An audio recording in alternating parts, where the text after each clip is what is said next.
Hi, I'm Theresa Bruno. I'm the host of the Soul Talks podcast.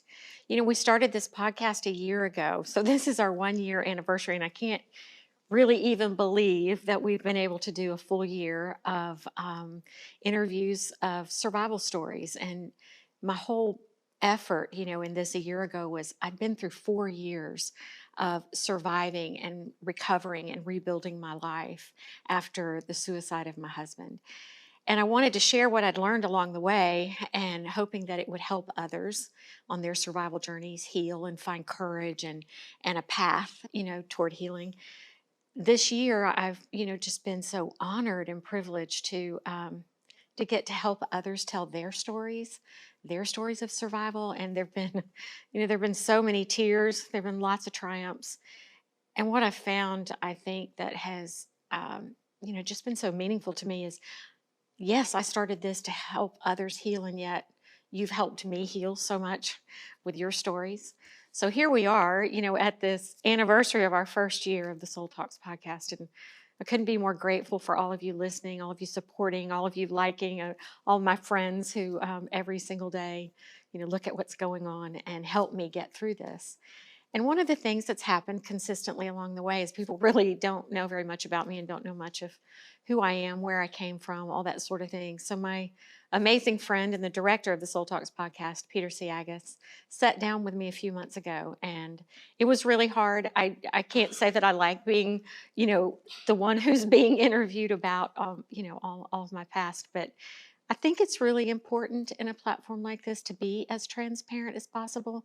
I want you to be able to trust where I come from, what I've made of, what shaped me. And so Peter did a number of interviews that we're going to begin to share with you as a celebration of our first year. And honoring, I did this also for James. And so honoring him, honoring what I think he would have loved for me to be doing, how it makes sense of some of the tragedy that happened to us. So, over the next few months, we'll air some of these interviews that are about my life. And hard as it is for me to do that, you'll get to know a lot more about me in the process. And thank you always for listening and for helping build this with me. We're on to year 2. I need to talk a little bit more about myself. I don't really want to, but he's going to make me. So here we go. Hi, Theresa. Hey, Peter. Welcome. So, all the people who watch your show are very interested in you, and we haven't talked a lot about you. So I wanted to find out a little bit about Theresa Harper Bruno. Okay. So tell me about growing up. I want to know about your mom, dad, and Lisa. Oh, wow. How long do we have? Tell me the early years. Okay. So my parents lived in a town about 20 minutes north of Orlando called Sanford, Florida. That's where I was born. My dad was in real estate development, construction, real estate development. And my mother was a stay-at-home mom. And, it's hard for me to talk about those early years. I start to tear up immediately.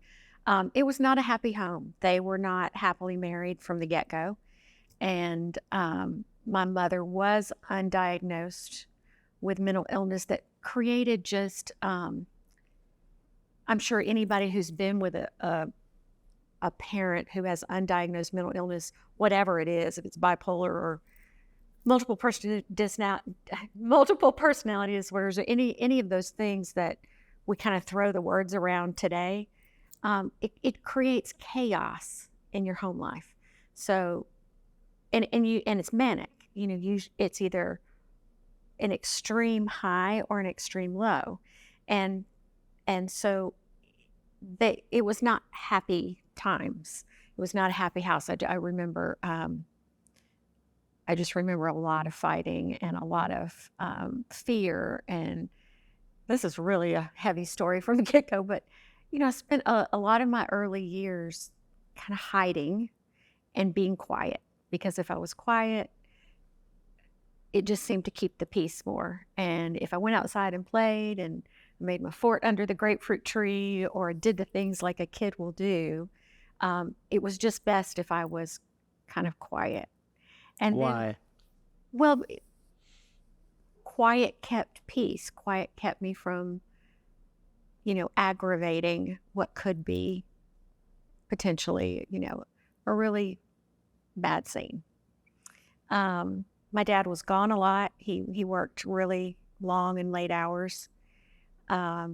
Lisa, my sister, was born when I was just about 4, and I loved to pretend at 4 years old that she was my baby, and I called her Honey. I push her around, in the stroller, honey this, honey that. And I remember probably being about 7 and playing in the front yard. And by that time, she already had this huge personality, and she swirled around one day and said, "Don't call me honey." But she was a light. Lisa was a light. And did she combat the situation at home the same way you did by being quiet? And how did she combat it? It's complicated, Peter.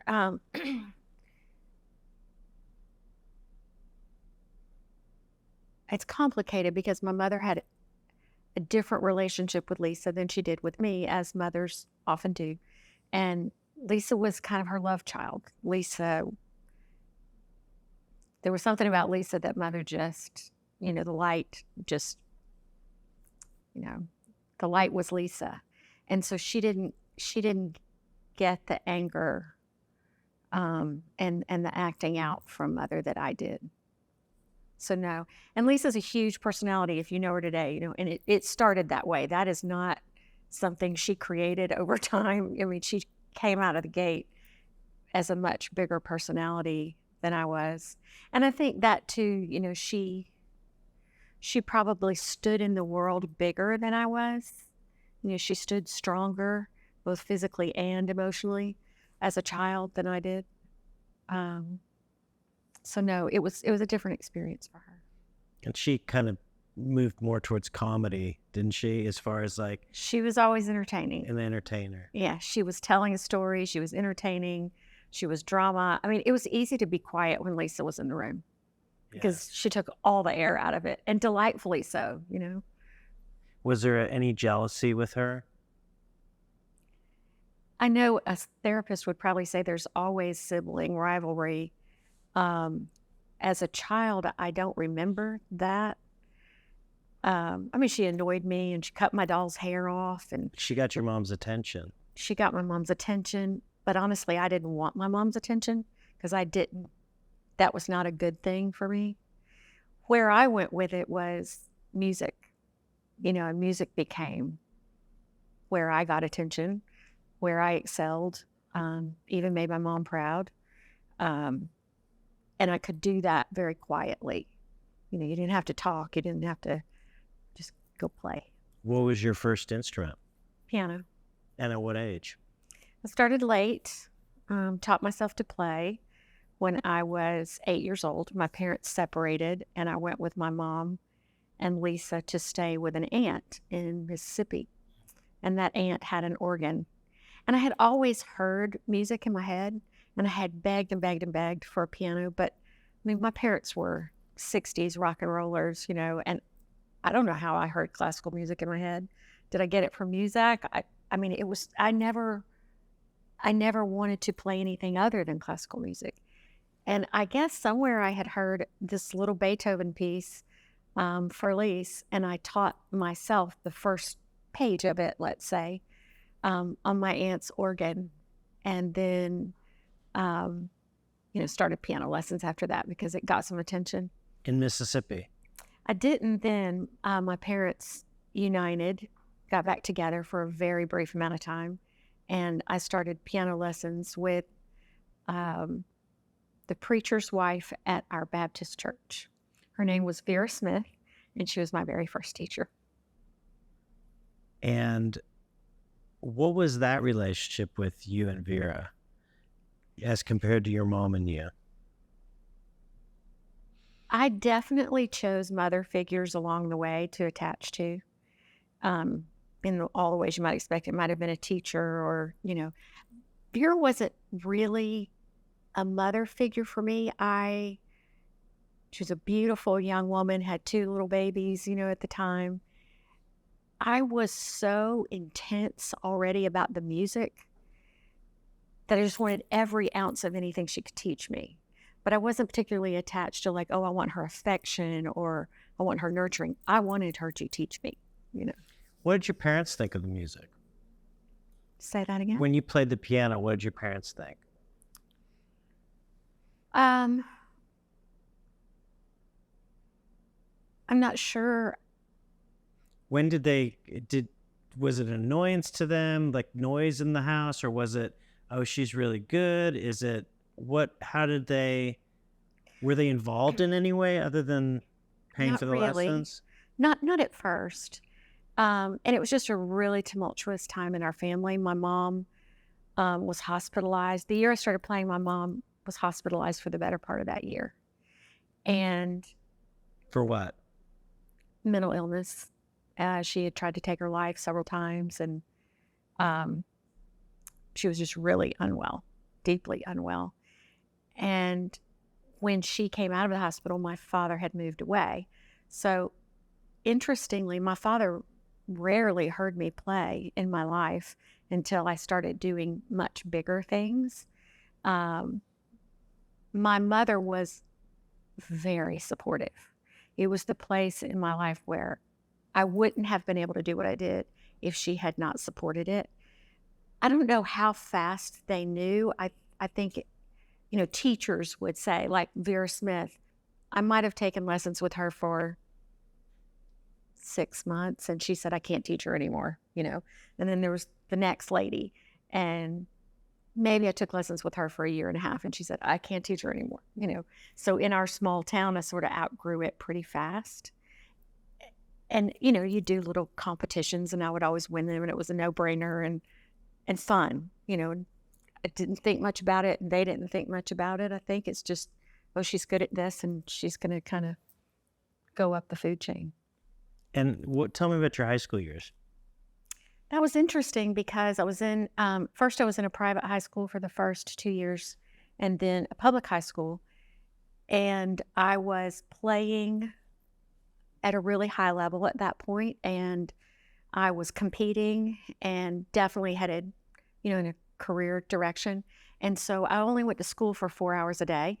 And then I left school at noon, went home to practice, and I practiced the better part of the afternoon. And then I had a little job that I would go to for a few hours at night. And I didn't study very much, honestly. I was just addicted to the piano. And so when college came around and applications, tell me about that. Where were you looking?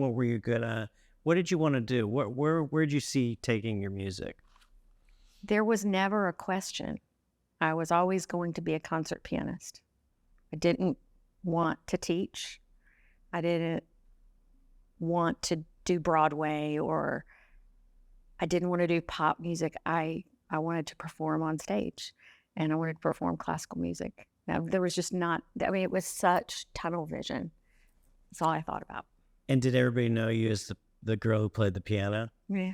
Would you say that was your identity? 100%. Say it.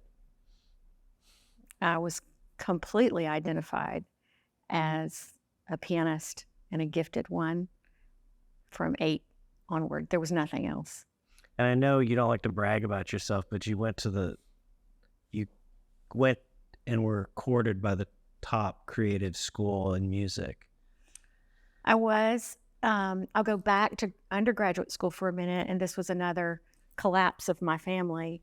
It was time for me to put in applications, and I had a wonderful teacher at that time, Doug Roberts in Winter Park. And he had just taken me from being, I don't know what, but he took me in about the 8th or 9th grade, and I soared with him. We went all over competing, and he was prepping me to go into, I was applying to, at that point, it was Oberlin. It was New England Conservatory at the time, which got absorbed by another school. Those kinds of schools. And I can't remember what happened. I don't remember how it all came down. But my mother just said, I don't believe in what you're doing, and we're not going to pay for college. And I went, oh, okay. And I knew I would get scholarships everywhere, but I didn't know how much. And so I settled for a much smaller school without a big name, but I'm surprised at 17. I knew these things and I knew how to do it because I ended up very much doing it on my own. I went to study at a very small school in Jackson, Mississippi. But the piano head of the piano department there, Bill Avra, had studied with a really famous composer, Bartok. And Bartok played big, and he played, real aggressively. And I loved to play big and aggressively. So I thought, okay, might not be a big school name, but this man can teach me something that's bigger than where I am, which is exactly what happened. I mean, Bill Avra was such a champion of mine and put me on stage anywhere and everywhere he could, and was a friend, had me over for dinner. I mean, just really coached me in the way you think of, how major coaches would teach court an athlete. Like you hear about Nick Saban having all the guys over for Thanksgiving dinner. That's how Bill Avra was with me in undergraduate school. And so then what happened after undergraduate, or you transferred? No, I stayed there. I graduated from Belhaven College. Okay. So it was time, and it was always also a money issue. I had to always figure out, well, I know I can do this, but how do I pay for it? I was very, very alone in it. And so I auditioned for a lot of schools. One of the funny stories, like I got a scholarship at Florida State. The biggest scholarship that came my way was from UT in Austin. And I remember I had to drive all night long to get to the audition.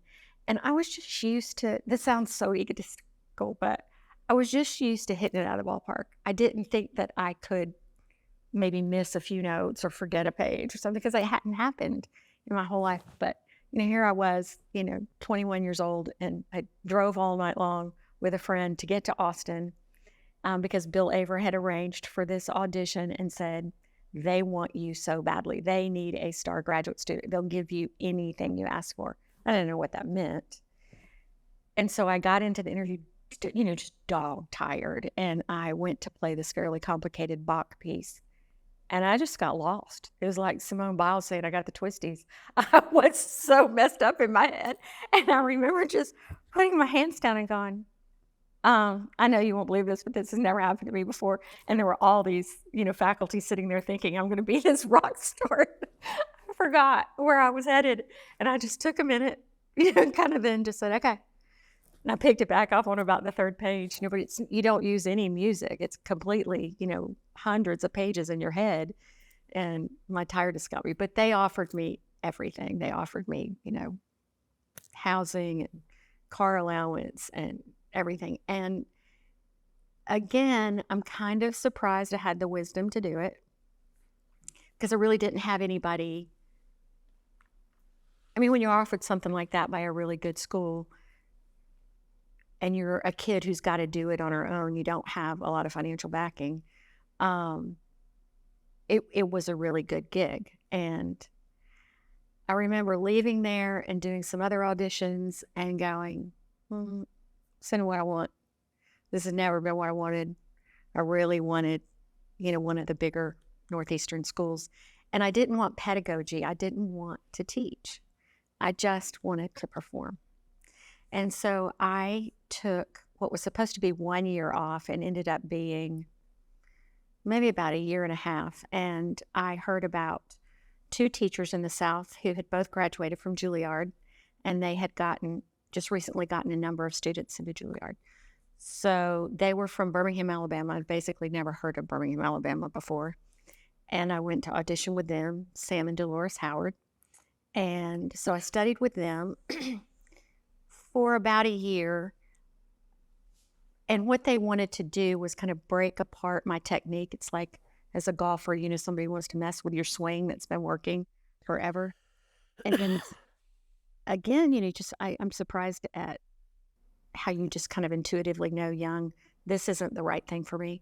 And so I quit studying with them. Now I'm not in school. I'm working a waitress job, and I'm trying to get to a big graduate school. And one of the fellows that had gotten in Juilliard, one of their Sam and Dolores' students had said, you know, there's this woman who is courting Southern students for Juilliard. And he said, she's just the most phenomenal teacher I've ever had. I'll make an introduction. I bet she, would take you. She was in Macon, Georgia, and she was truly the teacher of a lifetime. She was a Juilliard graduate that went to Rome to study. She had every accolade in the world, the recordings, and relatively young.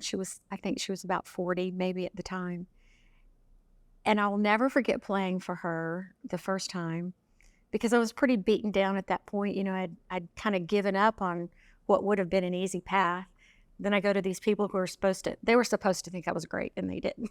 Like they wanted to break it all apart, and it wasn't work. It was like I almost couldn't play anymore because they had torn up everything that I sort of counted on.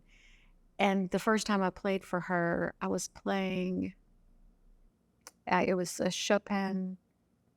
I can't remember which piece it was. I can see it, but I can't think of the name. Anyway, she cried, and she said, "You're the most musical person I've ever heard." And it just gave me it gave me my everything back. It just gave me that will, that drive, that fight. And I studied with her, I studied with her on and off through my life. After my hand fell apart, she helped me, get playing a little bit again. But she took me to New York. She introduced me to a lot of people. She got me in places that I wouldn't have gotten in without her. But she was she was just the most brilliant teacher. So you were at the place where you wanted to always be around the creatives you wanted to be, because everybody there was like you, maybe in a different instrument or whatever. Explain your time there. Not the happiest time. I mean, I was so poor to live in New York. Got lots of help from lots of different people who believed in me. But, to be that age and to not have any money and to need to practice 10 hours a day every single day. That's a gruel. I didn't go do anything fun. I didn't make friends. Every once in a while I would go to a concert I could get into, for free. But it was just a grueling time. And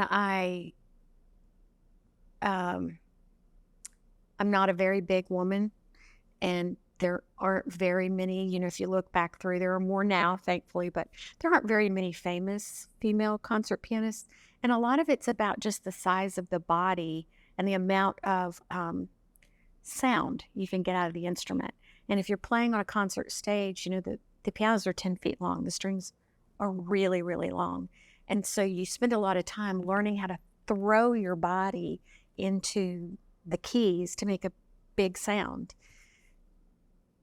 And at that time, people didn't think about kind of the whole person experience. They didn't think about the mental health of, probably this girl shouldn't be practicing 10 hours a day. Let's find a way for her to practice on, a fake keyboard so she's not using up all of her strength. Or she probably needs to go to Central Park and take a run. She needs to go to a party, things like that. But anyway, I was so driven, and I wanted it so badly. And discipline has always been easy for me. So I gave it everything I had. And I was practicing a Chopin ballade one day, and there was just this, I had no warning, just this horrific pain. And all of a sudden my wrist was frozen. I couldn't do anything.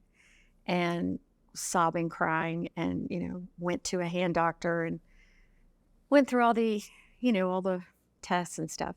And just from working so hard and practicing so hard, my body had put a synovial cyst on the wrist bone. And so the first thing was to put my arm and hand in a cast, and I stayed immobilized for a whole year. Couldn't stay in school. And then at the end of the year, the hope was that, that everything would have settled down and I'd be able to have use of the wrist again. And that didn't happen. So I had surgery, had the cyst taken out. In doing so, they had to take out a piece of the wrist bone, and there's just no way to go back. You don't have mobility if you don't, there's so much that you lose and all that. So everything I'd ever known in the world, everything I knew myself to be in the world, was just gone. Was it a loss of identity? Probably to some extent still is. I haven't sugarcoated it. I've done a lot of hard work on myself to deal with this. But I will say, in looking back now, everything in your life kind of has a season. And truthfully, I was beginning to know it in those years that, oh my gosh, this is not a happy life. This is a really solitary life. Nobody has relationships. Nobody has children, because you practice all the time or you're on the road. And, practicing as a pianist is not like being in a symphony. You are alone in a practice room all the time. And so I was already kind of knowing this really doesn't feel like a happy life, but I didn't know where else to go with it. And I had always wanted children, and I always wanted marriage. So I'm so thankful in many ways that it happened because, being a mom is just the best thing I've ever done. And I don't think I would have had that path. I know I wouldn't have had that path. I wouldn't have gotten married. I wouldn't have had children. I would have been touring all the time.